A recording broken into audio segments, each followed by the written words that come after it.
Police in Grand Rapids holding a press conference today to discuss their newest efforts to reduce violence in communities. Our Julie Dunmeyer was there and spoke with the police chief about that initiative. Julie?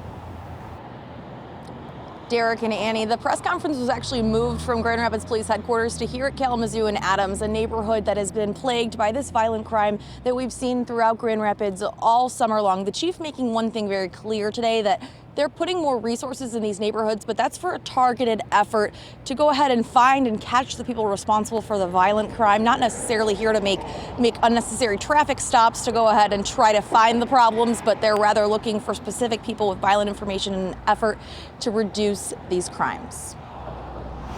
There are bullet holes in a home on Adams Street. Just around the corner was one of our recent homicides. And a memorial in the front yard for the person who lost their life here in a drive-by. Our most recent one was less than a couple of miles away.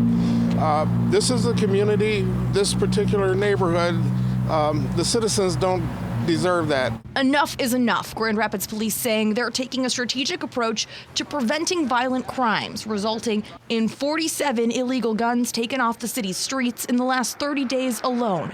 Guns that have been used to commit the crimes that have become all too familiar on the city's southeast side. I'm here to ask everyone not to only stand with us, but to stand with each other. Standing with Chief Eric Payne Thursday, both Grand Rapids Commissioners Lanier and Moody, whose wards are some of the hardest hit by the violence. We have a rash of violence that needs to stop. Police say the only way is for people to speak up. For every shooting and every murder, the witnesses who do not come forward and do not cooperate only serve to reassure the criminals that they can act with impunity to induce fear and disorder in our neighborhoods.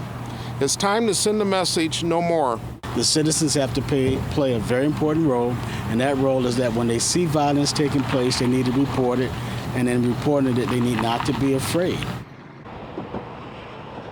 Also mentioned at today's press conference, Chief Payne was informed that Kent County had received and was allocating funding for programming to reduce violence in Grand Rapids and throughout the urban core in Kent County. I did get a chance to speak with Sheriff Michelle LaJoy Young, and she talked about the $500,000 allocated from COVID funding to help reduce violence. They've said that they've seen an incredible spike in violence because young people are not given enough opportunities right now to have constructive things to do, and that's what they plan to do with that money. Live in Grand Rapids, Julie Dunmeyer, Fox 17 News.